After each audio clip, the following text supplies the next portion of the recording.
Is good, everybody? Welcome back to the 30th episode of the Bird Flock podcast. It's Grey Cup week, and little did we expect at the beginning of the year, especially when we first started this podcast, your Montreal Alouettes are playing in this freaking Grey Cup, man. Shader, you got to watch the game. I was coaching my championship game. I didn't get to watch the game live. I watched the recording. Obviously, you were shooting me updates fast and furious, but Oh, tell, buddy. tell me some of the vibe from watching that Eastern Conference Finals against the juggernaut Toronto Argonauts. Dude, first of all, just kind of like you said when we started this podcast, never mind did we think we'd see this team in a Grey Cup. We didn't even think we would see this team. I know we were scared. Like there was no owner. There was talks about Montreal might leave the CFL. There was, you know, Danny Mac for agency. Didn't know if he could spend money. Starting quarterback walked out the door. Arguably the two most important pieces in Pickett and Geno Lewis walked out the door. And then right when free agency hit, something happened, and it was a magical run. Danny Mac opened up the checkbook, brought in some big names, led us to right where we are now. And that Saturday vibe, sitting here in the apartment, absolutely electric from the start of the game. Toronto kind of came out there and was moving the ball, and I'm not gonna lie, I got a little nervous early on. Kind of brought back flashbacks of that game in Toronto when they absolutely stomped us the way they were moving the ball, and AJ Willett could not be stopped on that drive. And then just out of nowhere, Dequoy pick six, and it was curtains from there. The defense kind of showed up the way they've been showing up all year, and like we've talked about so many times, there's something about an October on Noel Thorpe led defense that they just turn it up, and it's so magical to watch every year. But that game was from, like I said, from that pick six, was just seeing that defense the way they rallied. 9 turnovers in the game. Insane. Two, you know, third down QB sneak stops in the red zone, which was absolutely wild. And you kind of saw, that they had the momentum a little bit after the Dequoy interception, but it was really when they stopped Chad Kelly in that first QB sneak that you knew like the game had just kind of taken over, and Montreal's defense was kind of setting the tone for that game, and everything switched. And you could even hear in the stadium like it kind of went dead when Montreal stopped it. Unfortunately, the offense didn't move the ball that well, kind of in the first half, and starting the second half it started slow, but they towards the end they kind of got it going. But dude, that defense is magical, and we tweeted out that this is a championship level defense, and they're in the championship game, and this is what it's going to take. And I think it was Geno Lewis tweeted out too, said, offense sells tickets, but defense wins championships, and that's exactly what the Alouettes are in for on Sunday. 100%. And honestly, the updates you were giving me, and just even watching the game when I knew the result afterwards, I don't know if you remember the game earlier on in the year when they played Winnipeg in Winnipeg. When the defense just stood on their head. Dequoy had 2 picks. He had a pick 6 in that game, but the offense just couldn't keep up with it, and we ended up losing that game. I think our defense scored all of our points. That was the same vibe I was getting through the first quarter, especially with the text you were sending me. I was like, oh, Dequoy pick 6, let's go, 10-0 or 10-3 or whatever it was. Fire me up. And then I thought back to that Winnipeg game. I was like, shit, we've kind of seen this before. But that has to be, after watching it, a top 3 defensive performance in league history. Like, unbelievable. And my favorite thing about it is, obviously, outside of Dequoy, all 8 of the other turnovers, or all 6 of the other actual turnovers, excluding turnover on downs, were guys that weren't here last year. KB and Ento had a pick 6. Reggie, the fucking guy, had a pick. Darnell Sankey had a pick. Sean Lemon, forced fumble. Like, it's insane what these, especially, and we've said it a million times, these 2 mid-season acquisitions in Lemon and Sankey, it's insane what they've done for this team and this defense. And and it's so exciting to see. Obviously, Reggie had the great pick. That was at a great time too. Um, but no, You're gonna it's tell just me for that guy that game didn't mean something more than going to the Grey Cup? dude. He knew he came out, and you saw it from the first drive. He came out, and it meant something more. The week after not being nominated for Rookie of the Year, playing against the guy that was nominated for Rookie of the Year, that game meant a lot to him. And he came out, and I think he led the team in tackles. He was all over the field. Him and Bev once again, like they have been all year since they've been put in those roles. Yeah. It was amazing. Yeah, 100%. I'm gonna go out here in a very, very early 2024 prediction. Dude, Reggie Stubblefield is without a doubt in the defensive player of the year conversation early on next year. Like he's gonna have good opening season odds for defensive player of the year, the way he jumps around and moves around that field. It's insane. He forces fumbles, he gets picks, he gets so many tackles. He's in on every single tackle, it seems. He is a super, super early dark horse for defensive player of the year. Um, but no, and then offensively, obviously, it was tough to get it going. We kind of needed to when or we did when we needed to. But again, your reactions live to a little bit more on the defense and things like that. I'm not The gonna offense, sorry. at a certain point, I got a little nervous. Even though we were up like a couple scores, I think it was 24-3 or something at one point. Um, I was still nervous when they scored that touchdown to make it 24-10. Oh, I dude, was like, okay, there's still a lot of time left, and like it's Toronto. No matter how good this defense has been playing, they've been on the field all day, and we've seen that happen so many times when a defense is balling out of their mind, but they're on the field the whole game. That at a certain point, it just breaks. Mhm. So I was sitting there, and I was like, it's Toronto. It's Chad Kelly, the guy who's probably going to win MOP. And then, like you said, just kind of we could talk about the James Letcher kick return because that took everything out of Toronto. That was it. If he doesn't return that and Montreal doesn't move the ball, I think we're talking about probably Toronto scoring on that drive, and then it's a 7-point game or whatever. Who But knows? Who knows? yeah, but just like you said, that Reggie Stubblefield interception came at the perfect time. Toronto's trying to get the momentum back in their favor, and they're trying to drive the ball, and just Reggie stepped in front, and that was it. And even that Sean Lemon strip sack, it was like Right before the half. yeah, Cody had just thrown, in my opinion, was a bad interception to end the half kind of thing, and you're sitting here like, okay, Toronto's probably gonna get 3 out of this at least. And then on the first play of the drive, I think it was, you just see Sean Lemon come off the edge, and it kind of had like one of those feelings of he was shot out of a cannon and he just went. And Chad Kelly never saw him coming, and I think it was Sankey that picked up that ball too. So like we said, those two guys were amazing, but the offense, it started out where it was like, okay, we didn't have 2 and outs on the first 2 drives, and it was like, okay, we could see with the game plan here, they're gonna roll a little bit, and then it just kind of Toronto started blitzing like crazy and stuff, and Cody was on his back for a lot of it. The run game once again wasn't really utilized,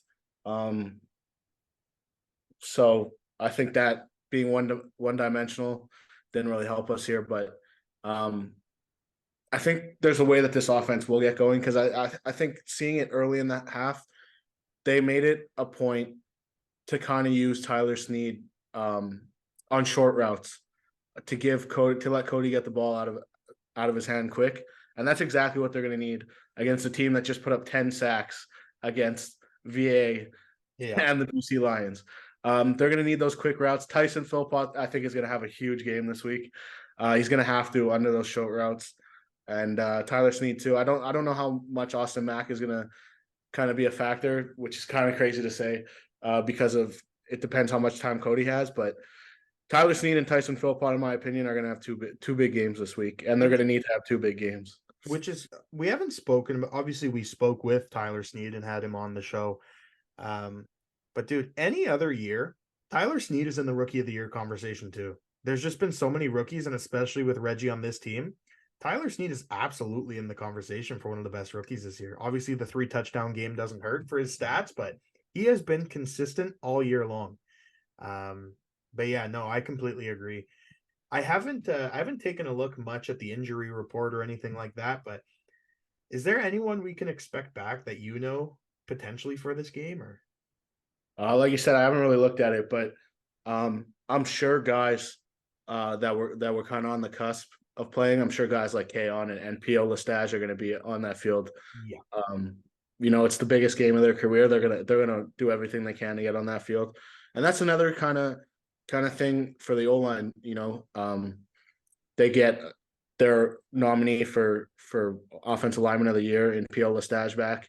That's going to help Cody. And then again, another security blanket that I said for the first half of the year before he got hurt was his over yards were free, and that's Kayon Julian Grant. And the way that we saw kind of the report between him and Cody grow throughout the season. We always joke about how many screens he gets in a game, but that's getting the ball out quick and having Kayon back is massive. Kayon and Pio Lestage are probably the two biggest helpful things for Cody going into this game on Sunday. Yeah, I would agree. And then even getting someone like Terrell Richards back for this game, just like from a special teams point of view, would be huge. I don't think we'll see Greg Ellingson get back out there, but imagine that he comes back, he's Grey Cup MVP. Oh man, I'd be fired up if that happened.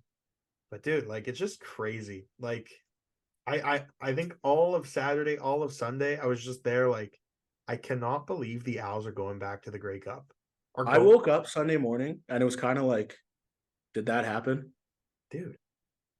Like we said it, and we also I don't want to put anyone on blast here, but me, you, and Cam obviously have season tickets. And at the beginning of the year, you missed either the preseason game or the season opener. And Cam and I shook hands and sent you a picture that we made the same agreement as last year that if the Owls are going to the Grey Cup, so are we. But I don't know. I've been looking at tickets in Hamilton.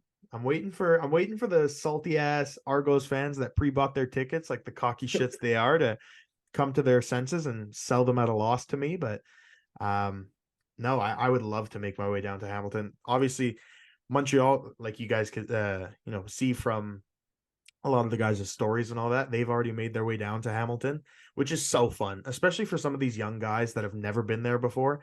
Obviously, the Owls have some vets that have been there before, but I would imagine the core of this team hasn't been to a Grey Cup yet. It's got to be so fun.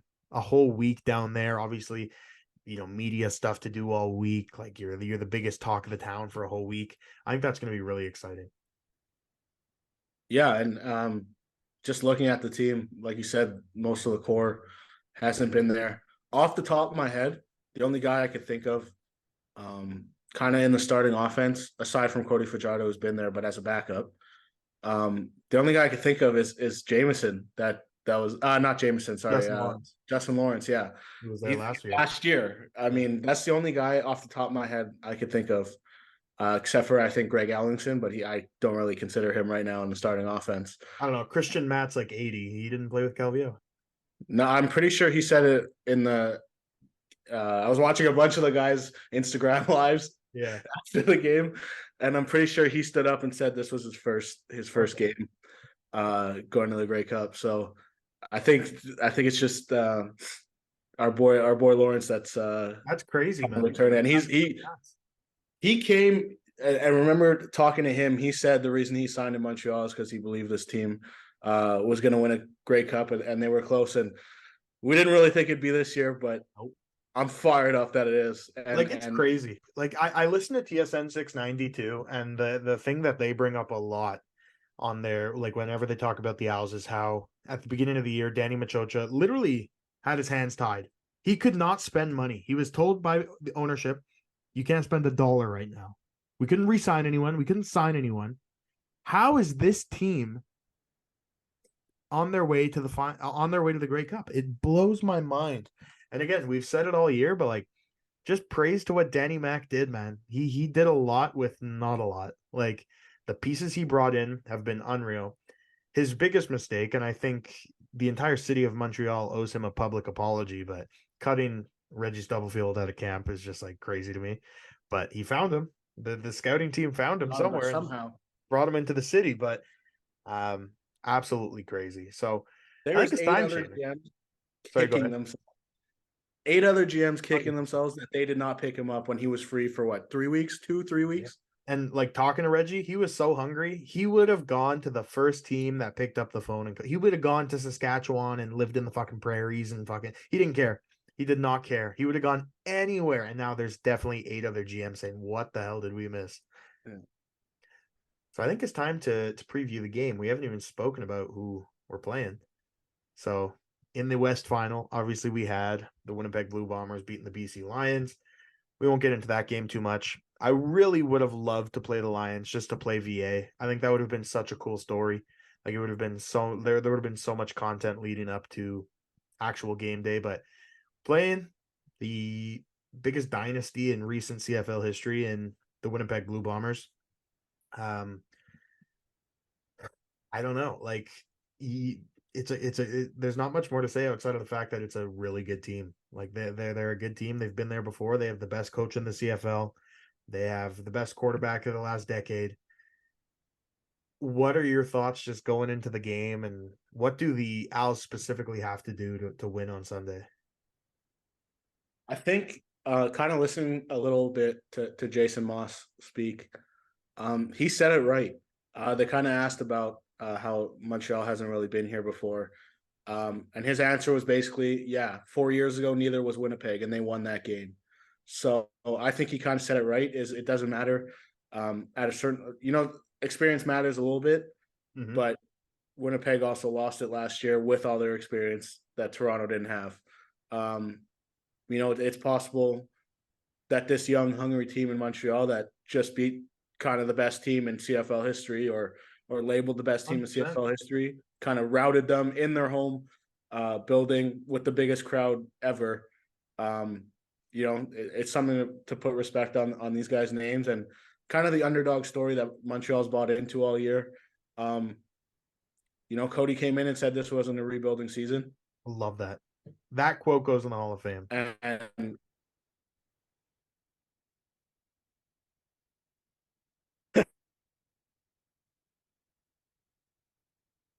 look where they're kind of sitting here right now. Bought into that underdog mentality, kind of like I don't really want to compare it that much, but I'm going to. The Eagles beating the Patriots in 2018. Yeah. That underdog mentality, they came in and they bought in to, hey, we weren't supposed to be here, so just kind of leave everything on the field every game, and whatever happens happens. And I think that's what this team is doing right now. And it's electric to watch. And like you said, kind of one of the best defensive, if not the best defensive performance I've seen in my life last Saturday. Is it going to have to happen again? Probably not to that sense, because that was outstanding. But Does we that win? defense is going to have to keep doing what they're doing. Zach Claris, like you said, since he went to Winnipeg, has been MOP every year except for this year, and it's because his teammate is kind of going to win it, or in the West Side. So just kind of stopping the run is something Montreal struggled against the Winnipeg in both games this year. But if you could stop Brady Oliveira, which not many teams have, that's huge for getting the ball back in Cody's hands, and kind of letting him, like I said before, the short routes, get the ball out quick, and let these playmakers that they built around Cody kind of do what they've been doing all year. Yeah, 100%, 100%. I said it for my championship game on Saturday that I coached. If we can score 4 touchdowns, we're going to win this game. Our defense is good enough. If our defense can allow less than 28 points, we're going to win this game. I fell short, unfortunately. But honestly, I think if in any capacity the Montreal Alouettes can score 4 times, they are going to win this game. I don't see that Alouettes defense coming off that performance, giving up 4 touchdowns. It was, especially in the first half, kind of a bend, don't break defense, I would say. They got inside the 10 like 3 times in the first drive and came, or in the first half, and came away with nothing. But I think it's going to be a lot of the same this week. Obviously, AJ Willett and Brady Oliveira are comparable in the sense that they're big, strong, physical runners. I would take Brady Oliveira any day of the week, obviously. But no, I think it's going to be a super similar approach to the game, right? You take that away, which the Alouettes did to some degree. and you score early so that especially in this CFL, you can't afford to hand the ball off and be faced with 2nd and 9, 2nd and 8s. You just can't. I think that's going to be huge for the game. And then obviously Winnipeg has some injury concerns too, right? We don't know. I'm drawing a complete mind blank. The receiver, Dalton Nick Schoen. Dembski. Yeah, Nick Dalton Dembski, Schoen. Dalton Schoen. They're both questionable. They were questionable for the West Final. I'm sure obviously the extra week they'll be fine. But they have some injury concerns too. And if we can get our guys back healthy, if we can see Kaon in there, um, and especially now, it's been a few weeks now, but this linebacking core with Bev, Reggie, Avery Williams, and Darnell Sankey, it's ridiculous. It's ridiculous. It was ridiculous before Avery Williams got back and healthy. It was ridiculous before Sankey signed. But the four of them, not on the field often together, but unreal. Like they're just unreal. I think that's kind of another key to winning this game is what is Noel Thorpe going to draw up with Bev and Reggie and even Wesley Sutton because he loves to blitz Wesley Sutton. Yep. What is this going to look like at getting pressure on Zach Collaros? Because we've seen Collaros in the past kind of fold when he's under too much pressure. So I think it's going to be a heavy blitz game here for Montreal, and I love that.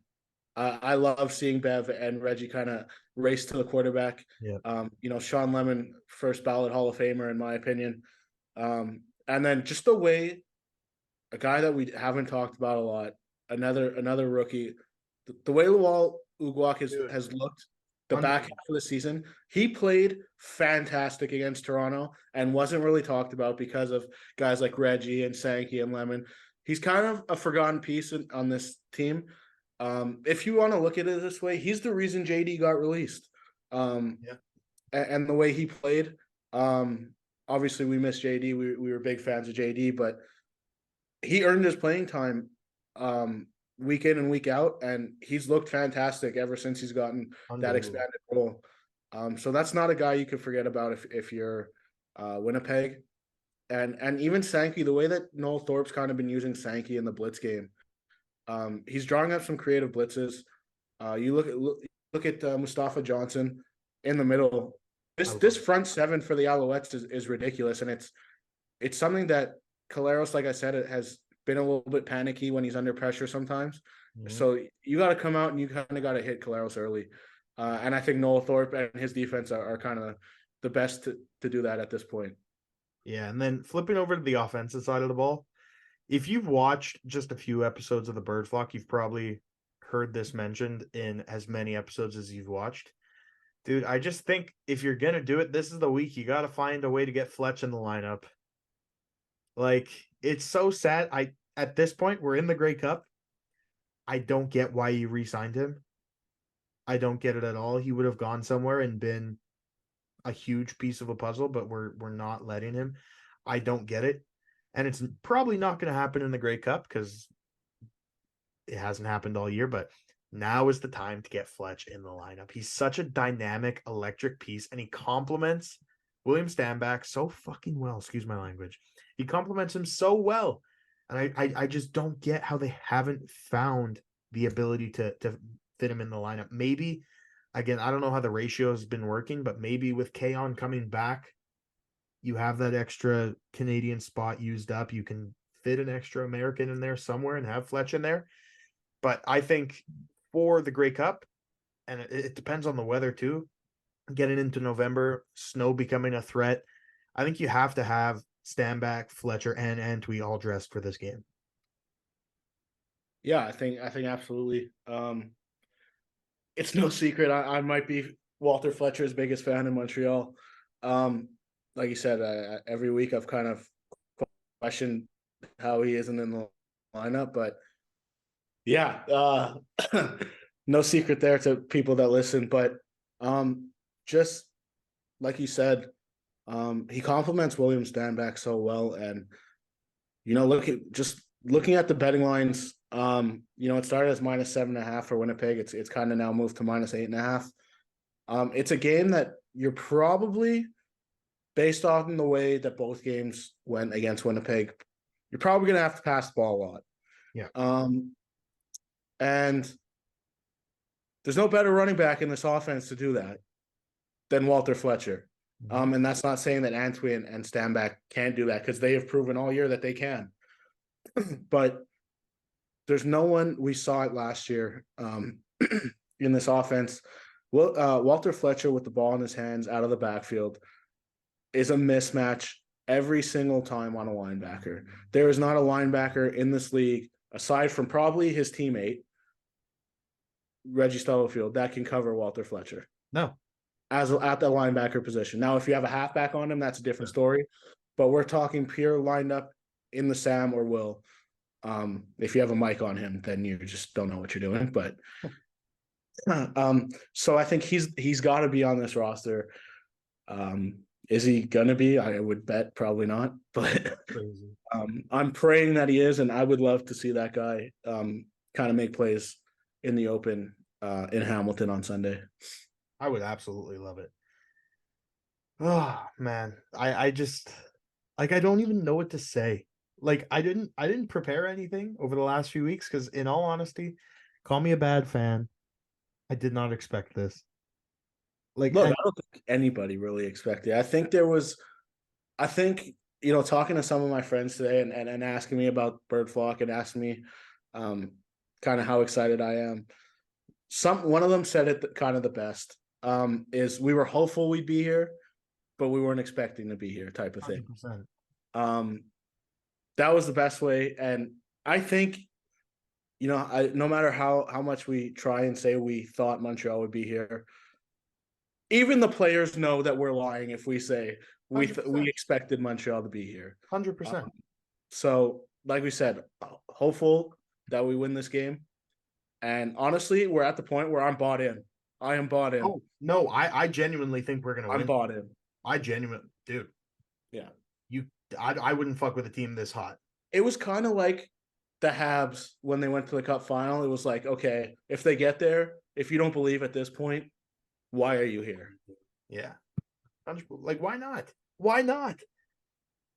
Oh man. I'm so excited. Let's hope it finishes better than it did for the Habs. I'm so excited, man. We got a few minutes left here. We'll end it off. We do this all the time. Okay. Let's start off with your X factor for this game. Your 100% defined X factor for the game. The Montreal Alouettes pass rush.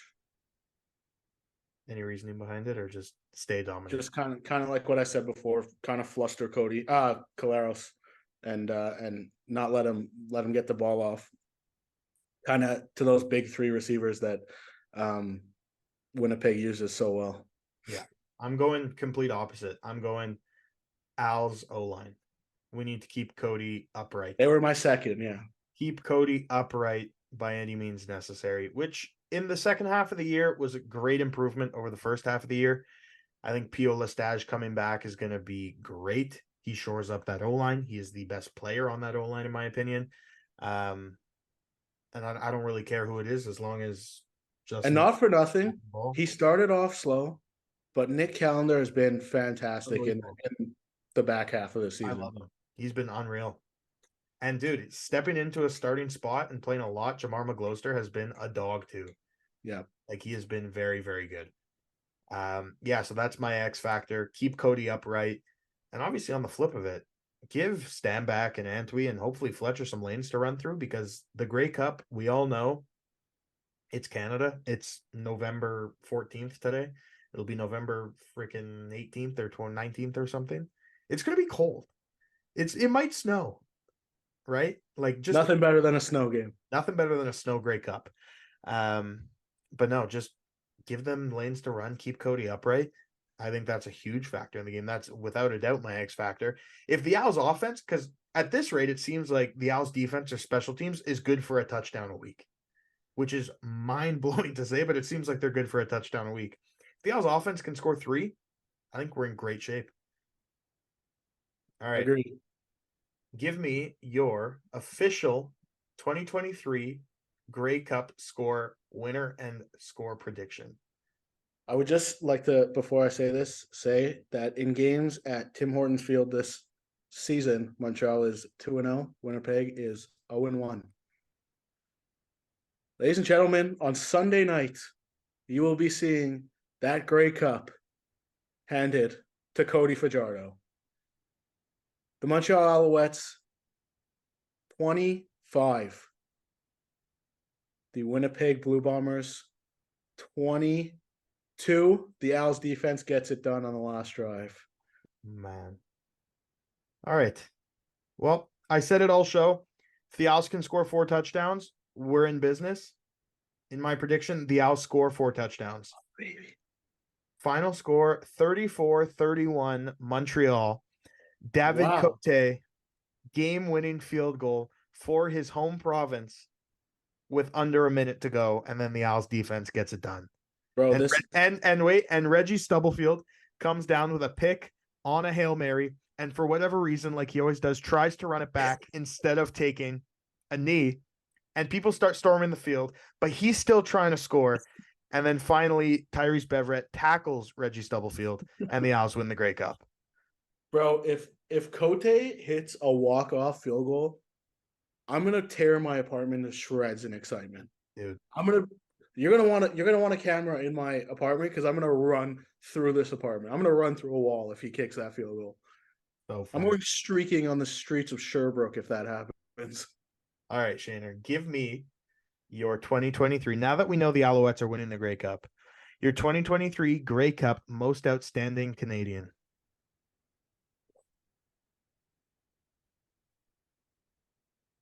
Tyson Philpott. I love it. I'm going other side of the ball. He has not let us down all year. Marc-Antoine Dequoy is going to have a pick in this game. He's going to have a forced fumble or something. He is your 2023 most outstanding Canadian of the Grey Cup. For the province. And Shaner, your MVP. Frank Clark. Might be a shock. It might be a shock. Sean Lemon. I'm going the same exact thing. Oh, baby. I'm going the same exact thing. Oh, let's go. Dude, let's go. Game. He's going to come out seeking vengeance. Not vengeance. He's never really played for Winnipeg, but he's coming out. Oh, he's going to be my pick too. I almost picked Sankey. I was close to picking Sankey. Yeah.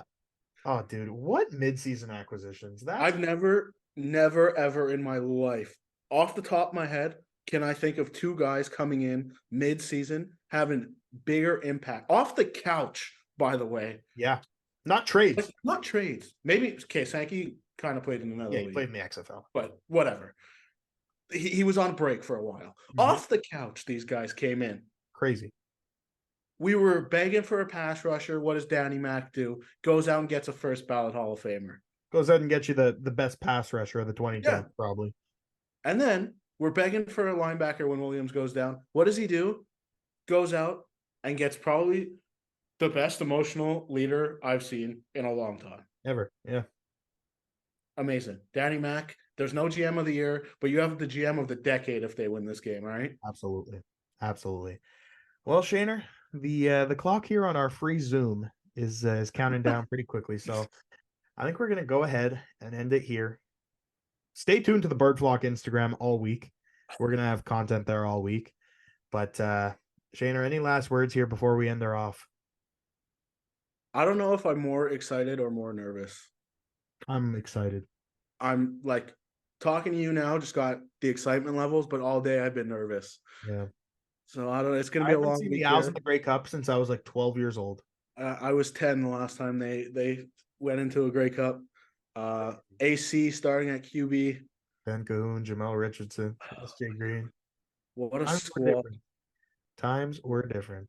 What a squad. But here we go. We got AC calling the plays, man. Hey. Believe, baby. We made it this far. I believe. I really believe. If you don't believe, get the fuck out. Yeah, shut the fuck up. Get the fuck out. All right. Well, Shaner, go Owls go for the last time this year. And, hey, win, lose, or draw. We'll be back next week. But it's going to be a win. And if the Owls win, Shane's going to join the next episode with a shaved head. Oh, wow.